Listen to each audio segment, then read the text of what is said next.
My name is Ethan, and 5 years ago I lost the person I loved more than anything. People say heartbreak feels like a knife to the chest, but that's not true. A knife hurts all at once. What I felt that night was slower. It was like watching something precious slip through my fingers while knowing there was nothing I could do to stop it. The evening started at an expensive restaurant in downtown Seoul. Sarah's family had organized a dinner, and although I knew her father never liked me, I still showed up. I always hoped that one day he would finally see me as more than a poor man chasing impossible dreams. At the time, my life was a mess. I had already failed 3 businesses. Debt collectors called almost every day, and my savings account looked emptier each week. I was working long hours while trying to build something for our future, but from the outside, it only looked like failure after failure. The moment I arrived at the restaurant, I knew something felt wrong. Sarah barely looked at me, and her father, David, had the expression he usually wore when he was preparing to humiliate me. Dinner continued normally for a while. People talked about investments, promotions, and new houses. I stayed quiet because I had nothing to contribute. Then David suddenly stood up and placed a stack of papers on the table. I recognized them immediately. They were my debt statements. One by one, he spread them across the table for everyone to see. "This," he said loudly, pointing at the papers, "is the future my daughter chose." The room became silent. I could feel every pair of eyes on me as he continued listing my failures. Every failed business, every unpaid loan, every mistake I had ever made was dragged into the open. I wanted to defend myself, but the truth was that none of the papers were fake. Everything he said was real. What hurt the most wasn't his words. It was Sarah's silence. She sat there staring at the table, refusing to meet my eyes. For years she had supported my dreams, but tonight she looked exhausted, like she had already made a decision long before I walked through the door. Then she slowly reached into her purse and pulled out a white envelope. The moment I saw it, my heart sank. She placed it in front of me and whispered my name. "Ethan." I didn't need to open it to know what was inside. Divorce papers. For several seconds, neither of us spoke. The restaurant around us seemed to disappear, leaving only the two of us sitting across from each other. Finally, I asked the only question that mattered. "Is this really what you want?" Sarah's eyes filled with tears, but after a long pause she nodded. That single movement shattered 7 years of memories. I looked at the papers, picked up the pen, and signed my name. I didn't argue. I didn't beg. If someone has already decided to leave, no amount of pleading will make them stay. A few minutes later, I walked out into the cold night alone. What none of them knew was that 6 months earlier, when David had suffered a life-threatening heart attack, I had secretly sold the apartment my late mother left me and used the money to help pay for his surgery. The man who called me a failure that night was alive because of me. I never told anyone.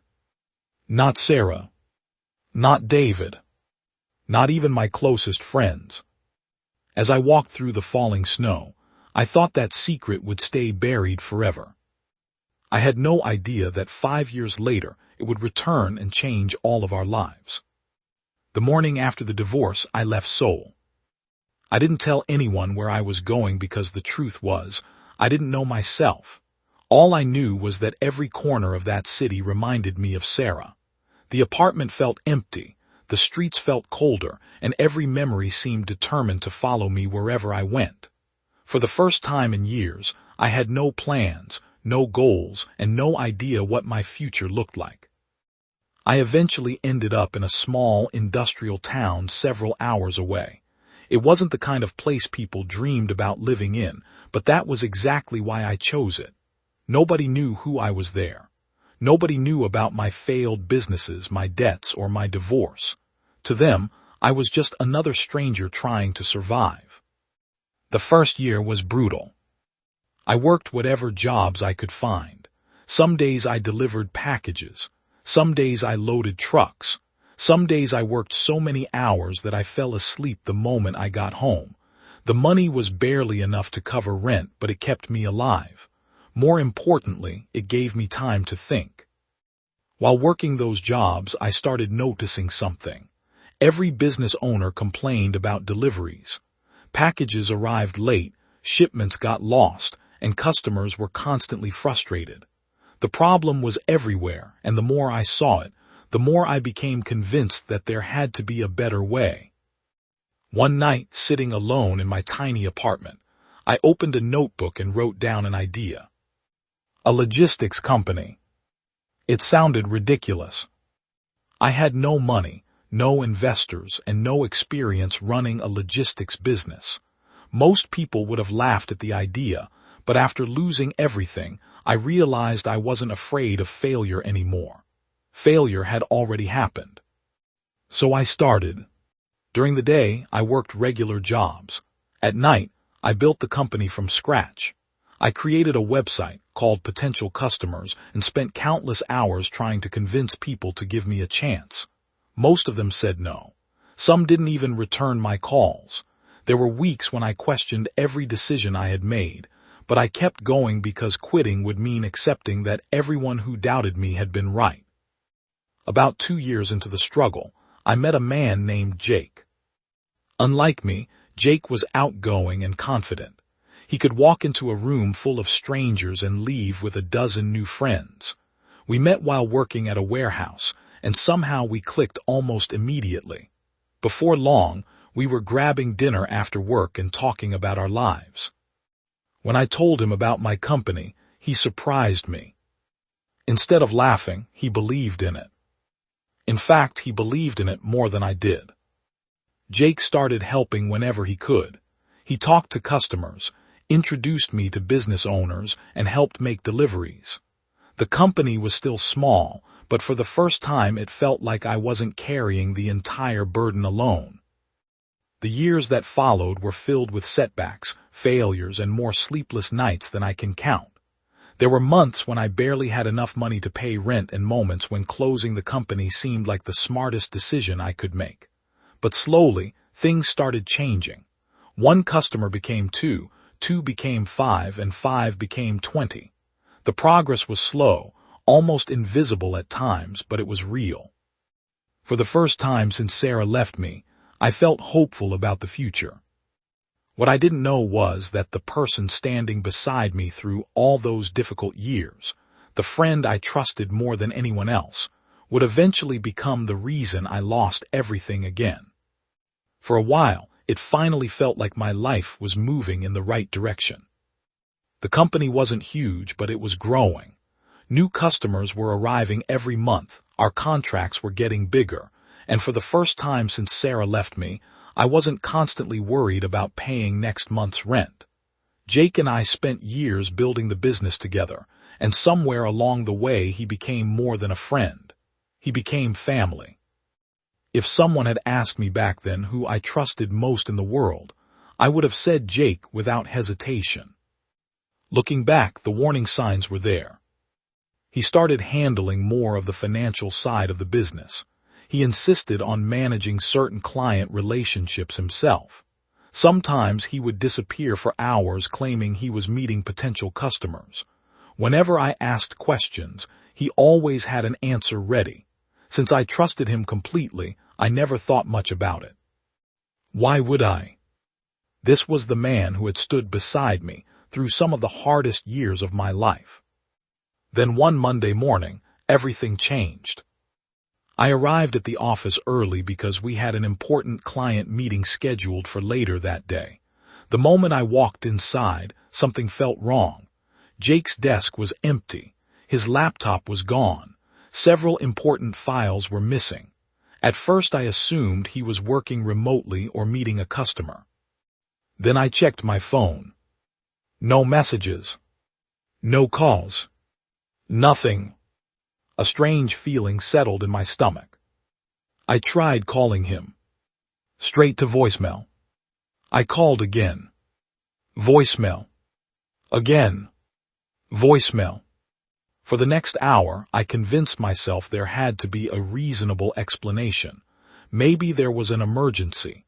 Maybe he lost his phone. Maybe something unexpected had happened. Then I logged into the company accounts. The moment I saw the numbers, my heart stopped. A huge amount of money had been transferred out over the weekend. Nearly everything we had worked years to build was gone. I checked again because I couldn't believe what I was seeing. The money was still gone. That's when one of our biggest clients called. I expected them to ask about a shipment. Instead, they informed me that they were terminating our contract. They had decided to move their business elsewhere. To Jake's new company. By the end of the day, 3 more clients had left. Then another. Then another. Each conversation felt like a punch to the stomach. The truth became impossible to ignore. Jake hadn't disappeared. He had planned this. For months, maybe even years. He had been building his own company while using ours as a foundation.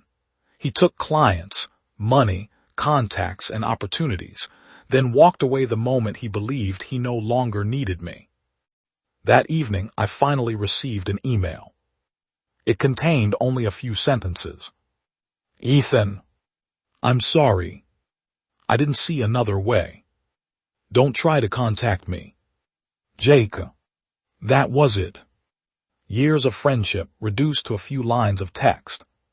No explanation. No accountability. No remorse. I sat alone in the office long after sunset, staring at the screen while memories played through my mind. Every late night, every struggle, every conversation about our future suddenly felt different. I couldn't stop wondering how long he had been lying to me. Days turned into weeks, and the situation only got worse. Without the money and clients Jake had taken, the company began collapsing. Suppliers demanded payments. Contracts were canceled. Employees started leaving because they weren't sure the business would survive.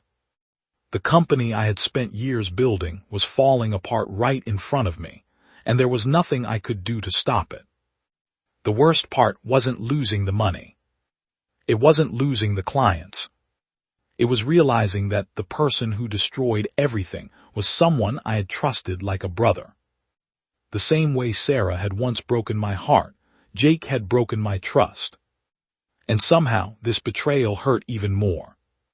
Because unlike Sarah, Jake had chosen to stay by my side for years before deciding to walk away. As I sat alone in the dark office that night, I realized something terrifying. 5 years earlier, I had lost the woman I loved. Now I was about to lose everything else. Losing Jake was bad. Losing the company was worse. Over the following months, everything I had spent years building slowly collapsed. Without our biggest clients and with most of our money gone, there was no way to keep the business alive. One by one, contracts were canceled, employees left, and suppliers demanded payments I couldn't afford. Every morning I woke up hoping things would somehow improve, and every evening I went to bed knowing they had only gotten worse. Eventually, I had no choice but to shut everything down. The day I handed the office keys back to the landlord felt like attending my own funeral. I stood there staring at the empty rooms where Jake and I had once planned our future, remembering all the late nights and impossible dreams that had filled that space. Now there was nothing left except silence. To survive, I sold almost everything I owned. My car was the first thing to go. Then my watch. Then my furniture. Each sale bought me a little more time, but not enough to solve the real problem. The debts kept growing. A few weeks later, I moved into the smallest apartment I had ever lived in. Calling it an apartment was generous. It was basically a single room with a tiny bathroom attached to it. The walls were stained, the plumbing barely worked, and during heavy rain, water leaked through the ceiling. Ironically, it looked a lot like the place I had lived in when I first arrived in town. It felt as though life had dragged me all the way back to the beginning. The worst part wasn't being broke. I had been broke before. The worst part was feeling like I had failed again. Every sacrifice, every sleepless night, every year I spent building the company seemed meaningless. Sometimes I would sit alone in that tiny room and wonder if everyone had been right about me from the start. Maybe Sarah's father had seen something I couldn't. Maybe I was simply a man who kept chasing dreams that would never come true. For the first time in years, I seriously considered giving up. Not because I wanted to. Because I was exhausted. One evening, after another day of job hunting and rejected applications, I stopped by a small cafe to escape the rain. I ordered the cheapest coffee on the menu and sat near the window, watching people hurry through the storm outside. That's when I saw her. Sarah. At first, I thought I was imagining things. 5 years had passed since our divorce, yet I recognized her instantly. She was standing across the street holding an umbrella, staring into a store window. For a moment, neither of us noticed the other. Then she turned her head and our eyes met. The expression on her face surprised me. It wasn't happiness. It wasn't anger. It was sadness. A deep sadness that hadn't existed the last time I saw her. She hesitated for a moment before walking toward the cafe. Ethan. Hearing my name in her voice again felt strange. Sarah. We spoke for only a few minutes. Nothing important. She asked how I was doing. I lied and told her things were fine. I asked about her life, and she gave the kind of answer people give when they don't want to talk about the truth. But there was something different about her. The confident woman who had once believed she had all the answers seemed gone. Before leaving, she looked at me for a long moment. I'm glad you're okay, she said softly. Then she walked away. I watched her disappear into the rain and felt something unexpected. Not anger. Not regret. Relief. Because for the first time since our divorce, I realized I wasn't carrying the same pain anymore. That chapter of my life was over. The next morning, I woke up before sunrise and sat on the edge of my bed staring at the peeling paint on the wall. My bank account was nearly empty. My business was gone. My future was uncertain. But despite everything, I was still here. Jake had taken my company. Sarah had left me. Life had knocked me down more times than I could count. Yet somehow I was still standing. And as long as I was still standing, the story wasn't over. That morning, I opened my laptop and started planning again. I didn't know how I would rebuild. I didn't know how long it would take. I only knew one thing. I wasn't done fighting. The morning after I decided not to quit, I got back to work. I didn't have an office anymore. I didn't have employees, investors, or even a functioning business. What I did have was experience. I had already built a company from nothing once, and even though it had been taken from me, nobody could take away the lessons I had learned along the way. This time, I worked differently. When I started my first company, I was driven by ambition. I wanted to prove people wrong. I wanted to become successful.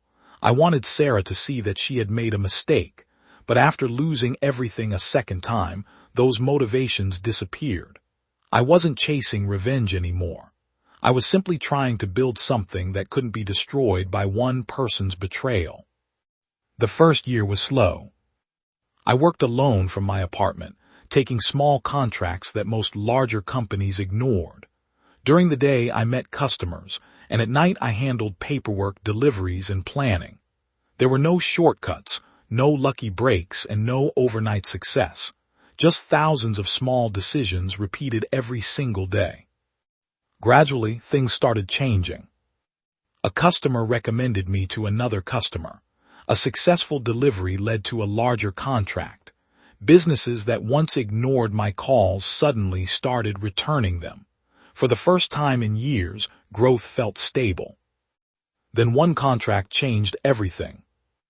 A regional retail company was looking for a logistics partner after repeated problems with their current provider. The project was far bigger than anything I had handled before. Winning it would mean months of guaranteed revenue and access to an entirely new network of clients. I spent days preparing my proposal. When the meeting finally happened, I walked in knowing I couldn't afford to fail. A week later, they chose my company. I still remember sitting alone in my apartment reading the email over and over because I couldn't believe it was real. That contract became 2. 2 became 5. 5 became 20. Within a few years, the company had grown beyond anything I imagined when I was sitting alone in that tiny apartment wondering if my life was over. I hired employees again, but this time I was careful about who I trusted. Every system was documented, every account was monitored, and every important decision passed through me. Jake's betrayal had taught me a painful lesson, and I had no intention of learning it twice. As the company expanded, my financial situation changed faster than I expected. The debts that once kept me awake at night disappeared. The tiny apartment became a modern penthouse overlooking the city. The old car I had sold during my lowest point was replaced by vehicles I never thought I'd be able to afford. For the first time in my life, money was no longer something I worried about. But the biggest change wasn't financial. It was how people treated me. The same type of people who once ignored my emails now invited me to business conferences. Investors wanted meetings. Journalists wanted interviews. Young entrepreneurs asked for advice. Everywhere I went, people referred to me as a success story. Sometimes I found it amusing. Success hadn't changed who I was. It had only changed how others saw me. One evening, nearly 5 years after Jake's betrayal, I stood inside my office looking out at the city skyline. The lights stretched endlessly into the distance, and for a moment I thought about the man who had left Seoul with nothing but a suitcase and a broken heart. Back then, nobody believed in him. Not Sarah. Not David. Not even himself. Yet somehow, despite every failure, every betrayal, and every setback, he had made it. I should have felt victorious. Instead, I felt grateful. Because success wasn't the result of one lucky opportunity. It was the result of refusing to stay down every time life knocked me to the ground. As I stood there reflecting on everything that had happened, my assistant knocked on the office door. "Mr. Carter," she said, "there's someone here asking to see you." I glanced away from the window. "Who is it?" She hesitated for a moment before answering. "A woman named Sarah." For a second, the room went completely silent. 5 years earlier, she had walked out of my life. Now she was standing outside my office, asking to come back into it. For a few seconds, I simply stared at my assistant. A woman named Sarah. It was strange how a single name could instantly pull years of memories back to the surface. 5 years had passed since our divorce. 5 years since I signed those papers and walked away from the restaurant believing I would never see her again. Yet the moment I heard her name, I felt the same heaviness I had felt that night. "Send her in," I finally said. My assistant nodded and left. A minute later, the office door opened. Sarah walked in slowly. The first thing I noticed was how different she looked. Not physically. She was still the same woman I had loved for 7 years, but the confidence she once carried so effortlessly was gone. The woman standing in front of me looked exhausted, as though life had been fighting her for a very long time. For a moment, neither of us spoke. Then she gave a small smile. "Hi, Ethan." I stood from my desk. "Hi, Sarah." The silence that followed felt awkward and familiar at the same time. 5 years of history sat between us, neither of us knowing where to begin. Eventually, I offered her a seat. She thanked me and sat down. "You've done well for yourself," she said while looking around the office. I smiled slightly. I've had some luck. She laughed softly. No, Ethan, that's not luck. For the first time, I noticed how tired her eyes looked. The woman who once left me, because she wanted security and success, now looked like someone carrying a burden she couldn't put down. After a few minutes of small talk, I decided to ask the question that had been sitting in my mind from the moment she walked through the door. Why are you here? The smile disappeared from her face. She lowered her eyes for a moment before answering. Because I didn't know where else to go. Something about the way she said it immediately told me this wasn't a casual visit. Sarah took a deep breath and slowly began telling me what had happened. For years after our divorce, everything had seemed perfect. Ryan's business continued growing. They moved into a luxury home, traveled constantly, and lived the kind of life people post on social media to make everyone else jealous. From the outside, it looked like a fairy tale. Behind closed doors, it was something very different. Ryan became obsessed with making more money. Every conversation revolved around investments, profits, and expansion. He spent less time at home and more time chasing bigger opportunities. When business problems appeared, he became angry. When deals failed, he blamed everyone around him, including Sarah. At first, she ignored the warning signs. Then things started getting worse. The company began losing money. Investors started asking difficult questions. Banks demanded repayments. Lawsuits appeared. The empire Ryan spent years building wasn't nearly as strong as it looked. Eventually, everything collapsed. The financial reports had been manipulated. Debts were hidden. Several investments existed only on paper. Once the truth came out, panic spread quickly. Investors pulled out. Partners walked away. Creditors started calling every day. Within months, the company was falling apart.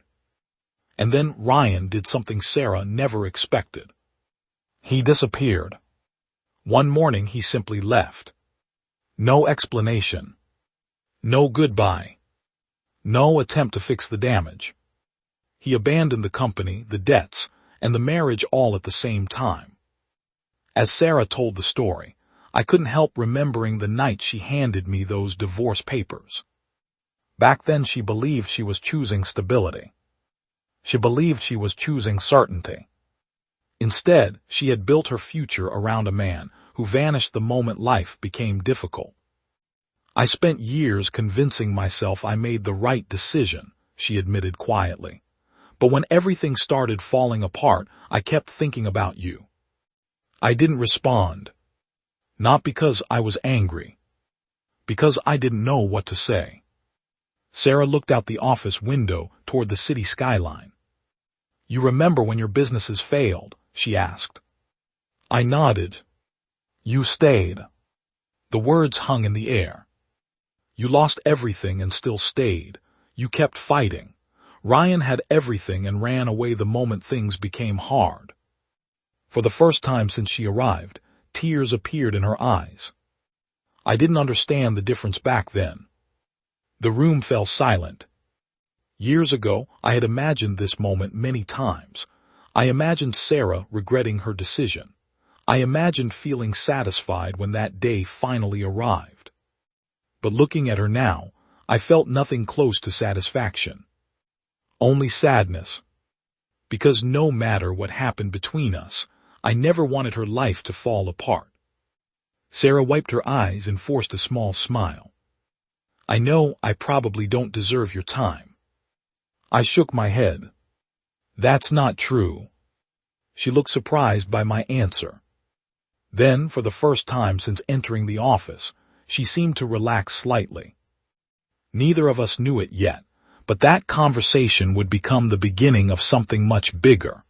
Because while Sarah believed the worst part of her story was already behind her, there were still secrets buried in the past that neither of us had uncovered. And one of those secrets was about to change everything. After Sarah left my office that day, I couldn't stop thinking about our conversation. For years, I had imagined what I would say if we ever met again. I thought I would be angry. I thought I would demand answers. Instead, I found myself feeling something I never expected. Concern. The woman who had once walked away from me looked completely broken, and despite everything that had happened between us, part of me still hated seeing her in pain. Over the next few weeks, Sarah and I spoke occasionally. Sometimes it was over coffee. Sometimes it was a quick phone call. We never talked about us, at least not directly. Most of our conversations revolved around her situation and the mess Ryan had left behind. The more I learned, the worse it became. Ryan hadn't simply abandoned his company. He had abandoned everyone. Former employees were still waiting for unpaid salaries. Business partners had lost millions. Suppliers were stuck with contracts that would never be fulfilled. Some people had invested their life savings because they trusted him. When things started collapsing, Ryan didn't stay and face the consequences. He ran. Nobody knew exactly where he had gone. Some people believed he had left the country. Others thought he was hiding under a different name. The rumors changed every week, but one thing was certain. He was gone. One evening, Sarah and I were sitting in a quiet cafe near my office when she finally told me something she had never admitted before. I was jealous of you. I looked up from my coffee. Jealous of me. She nodded. When your businesses failed, you kept trying. Every time life knocked you down, you got back up again. Back then, I thought that made you foolish. A sad smile appeared on her face. Now I think it made you stronger than everyone else. For a moment, neither of us spoke. I remembered all the nights I had questioned myself, all the moments when I felt like a complete failure. Hearing those words from Sarah felt strange because years earlier she had been one of the people who stopped believing in me. I wasn't strong, I said quietly. I was scared. She looked confused. Scared. I nodded. Every time I failed, I was terrified. I just didn't know how to stop moving forward. Sarah laughed softly. Maybe that's what courage actually is. That conversation stayed with me long after we left the cafe. For years, I had viewed Sarah as the person who broke my heart. But the more we talked, the more I realized she had been carrying her own regrets. She wasn't the same woman who handed me divorce papers at that restaurant. Life had changed her just as much as it had changed me. A few days later, she called me late at night. The moment I answered, I could tell something was wrong. Her voice was shaking. Ethan, can we talk? An hour later, we were sitting in my office. Sarah looked exhausted. Dark circles sat beneath her eyes, and it seemed as though she hadn't slept in days. He contacted me, she said. My expression immediately hardened. Ryan. She nodded. For the first time in years, Ryan had reached out. Not to apologize. Not to explain. Not to ask how she was doing. He wanted money. I stared at her in disbelief. After everything he did. Sarah gave a bitter laugh. Apparently he's having problems. The irony wasn't lost on either of us. The man who had abandoned his wife, his company, his employees, and his responsibilities was now asking for help. What did you tell him? She looked directly at me. I hung up. For the first time that evening, I smiled. It wasn't a big moment. It wasn't dramatic. But it felt important. Because for the first time, Sarah had stopped protecting Ryan. She had finally seen him for who he really was. The conversation continued for hours. We talked about mistakes, regrets, and the decisions that had shaped our lives. Sometimes we laughed. Sometimes the memories hurt. But for the first time in years, there was honesty between us. When Sarah finally left, I stood by the office window watching the city lights below. Ryan was gone. The illusion was gone. The life Sarah thought she wanted had disappeared. And somehow, after all these years, our paths had crossed again. What neither of us realized was that the biggest secret connecting our lives had remained hidden since the night of our divorce. A secret buried so deeply that even I believed it would never come to light. But very soon, a phone call from a hospital would bring the past crashing back into the present. A week after Ryan's unexpected phone call, I received one of my own. I was in the middle of a meeting when my phone started vibrating. Normally, I ignored calls during work, but when I saw David's name on the screen, something felt wrong. The moment I stepped outside and answered, I heard panic in Sarah's voice. "Ethan, it's Dad." My stomach tightened. "What happened?" "He collapsed this morning. The doctors think it's his heart." For a few seconds, neither of us spoke. 5 years disappeared instantly. I remembered sitting in that same hospital hallway years ago, listening to doctors explain that David needed emergency surgery. I remembered the impossible bill. I remembered selling my mother's apartment without telling anyone. Most of all, I remembered promising myself that nobody would ever know. "I'll be there," I said. When I arrived at the hospital, Sarah was sitting alone in the waiting area. She looked terrified. Without thinking, I sat beside her. For a moment, she simply stared at me. "You didn't have to come." "Yes, I did." Her eyes began filling with tears. Neither of us spoke after that. Hours passed while doctors ran tests and monitored David's condition. Fortunately, his situation wasn't as serious as the first heart attack, but he still needed treatment and observation. The relief on Sarah's face was obvious when the doctors finally gave their update. Later that evening, she left briefly to handle some paperwork. I stayed behind. David was asleep, and the hospital corridors were unusually quiet. As I walked toward the reception desk to grab a coffee, a middle-aged administrator approached me. At first, I didn't recognize her. Then she smiled. "Mr. Carter." I froze. 5 years had changed both of us, but I eventually remembered her. She worked in the billing department. Back when David had his first heart attack, she had helped process the payments. "It's been a long time," she said. I nodded politely. "It has." She glanced toward David's room. "I'm glad to see he's doing well. Your sacrifice saved his life." The moment those words left her mouth, my heart nearly stopped. Before I could respond, another voice spoke behind me. "What sacrifice?" I turned around. Sarah was standing there. The color drained from my face. The administrator looked confused. "You didn't tell her." Nobody said a word. The silence itself became an answer. Sarah stared at me. Then she looked at the administrator. "What is she talking about?" The woman hesitated, realizing she had stepped into something she wasn't supposed to. I thought you knew." "Knew what?" The administrator looked between us before finally speaking. "When your father had his first heart attack, the surgery costs were extremely high. The hospital received a private payment." Sarah frowned. "A private payment?" The woman nodded. "From Mr. Carter." Everything became silent. I could hear my own heartbeat.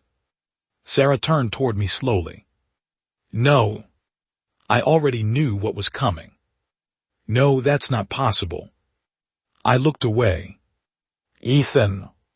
Her voice was shaking now. "What is she talking about?" I had imagined this moment countless times over the years. Sometimes I imagined anger. Sometimes I imagined satisfaction. Instead, all I felt was exhaustion. "The surgery needed to happen," I said quietly. Sarah stared at me. "You paid for it." I didn't answer immediately. That answer was enough. For several seconds, she simply stood there trying to process what she had heard. Then another question came. Where did you get that kind of money? I closed my eyes briefly. My mother's apartment. The tears appeared instantly. No. I sold it. Ethan. I sold it because your father needed the operation. Sarah covered her mouth. I could see the memories replaying inside her head.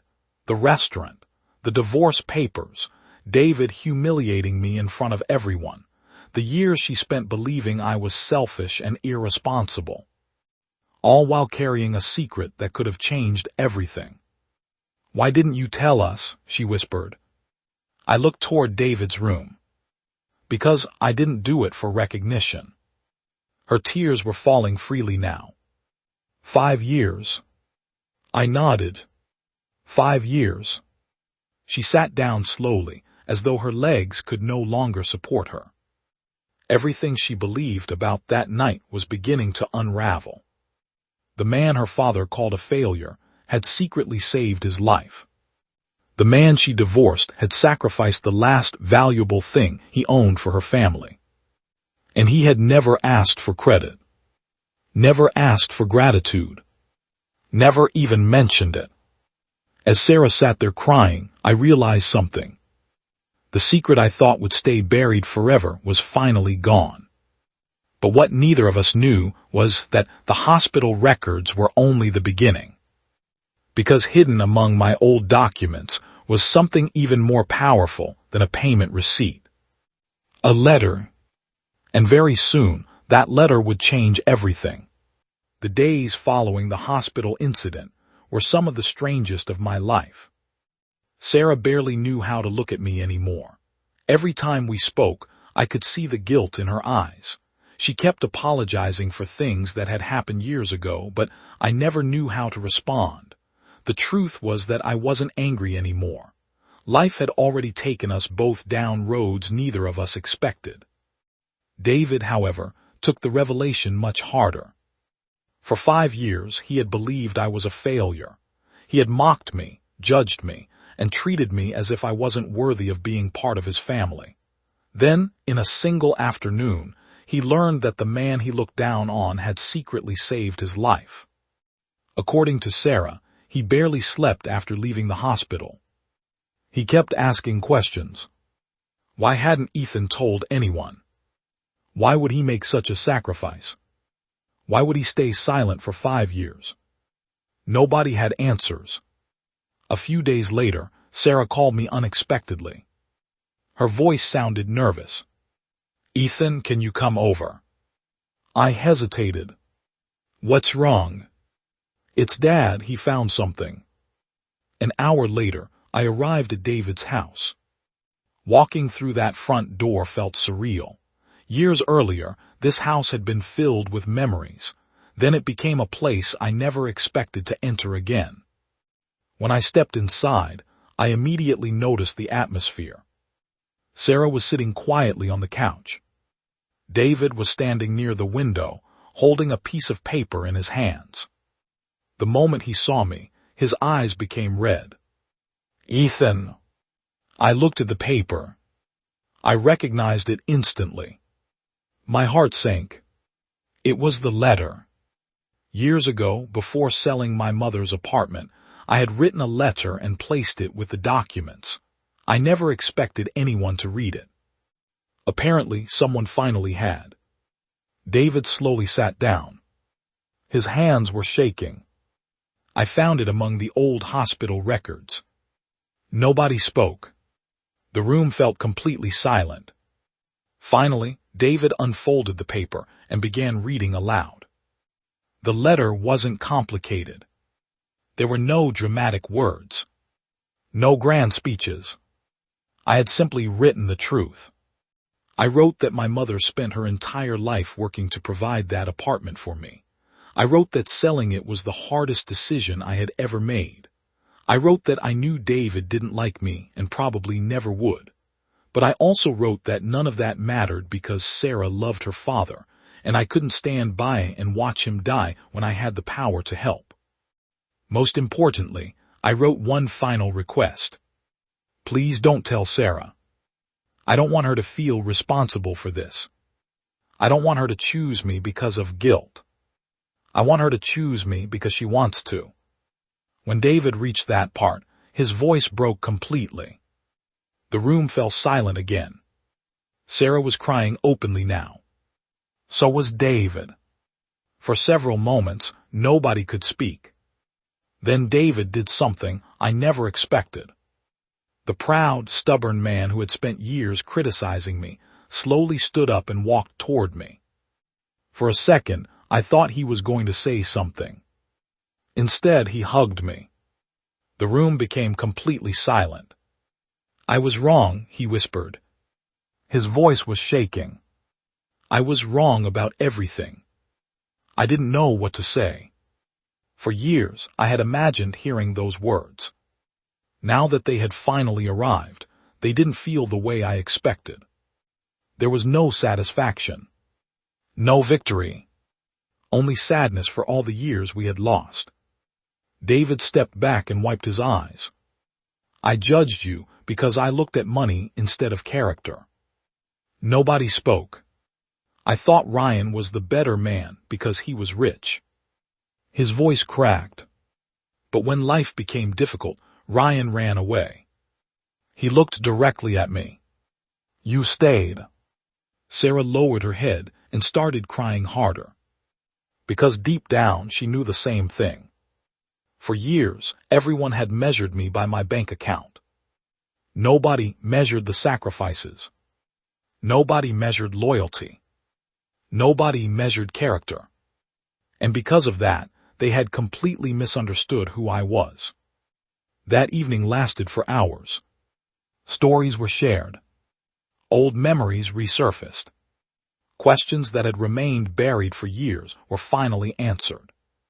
For the first time since the divorce, it felt like the truth had finally caught up with the past. As I prepared to leave, David stopped me near the door. There is something else you should know. I turned toward him.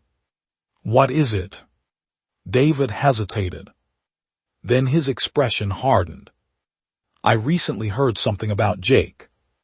The moment I heard that name, my stomach tightened. 5 years had passed since his betrayal. I hadn't spoken to him once. But judging by David's expression, something had happened. Something important. And for the first time in years, it seemed that Jake's past was finally catching up with him. The final chapter of this story was about to begin. A week after my conversation with David, I finally learned what had happened to Jake. The news came from one of my old business contacts. Apparently, Jake's company had been under investigation for months. Several former clients accused him of fraud, investors were demanding answers, and financial records revealed a long list of questionable transactions. The same shortcuts that helped him steal my business had eventually destroyed his own. For years, Jake believed he had won. He took the money. He took the clients. He took the company we built together. But in the end, he lost something far more valuable. His reputation. Nobody trusted him anymore. The industry that once welcomed him now avoided him completely. One afternoon, I received an unexpected visitor. When my assistant informed me who it was, I almost laughed. Jake. After 5 years, he was finally standing outside my office. I considered refusing the meeting. Instead, I told her to let him in. The man who entered looked nothing like the confident friend I once knew. His hair was thinner, his shoulders were slumped, and the arrogance that used to define him had completely disappeared. For a few moments, neither of us spoke. Then he lowered his head. I'm sorry, Ethan. I had imagined hearing those words for years. Strangely, they meant nothing. Jake spent the next 20 minutes explaining himself. He talked about greed, bad decisions, and opportunities that seemed too tempting to ignore. He admitted that he betrayed me because he thought success mattered more than loyalty. In the end, it had cost him everything. When he finally finished speaking, he looked at me hopefully, as if he expected forgiveness to erase the past. I simply shook my head. I forgave you a long time ago, Jake. His eyes widened. But forgiveness doesn't mean trust. The room became silent.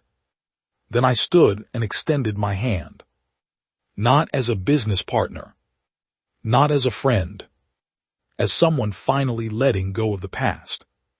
Jake shook my hand, thanked me, and walked out of my office.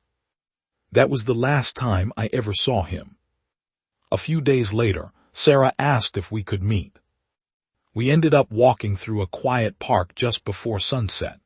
The weather was calm, and for the first time in years, neither of us seemed in a hurry to leave. For a while, we simply talked. About life. About mistakes. About everything that had happened since our divorce. Eventually, Sarah stopped walking. When I turned toward her, I noticed tears forming in her eyes. Ethan, there's something I need to say. I already knew what was coming.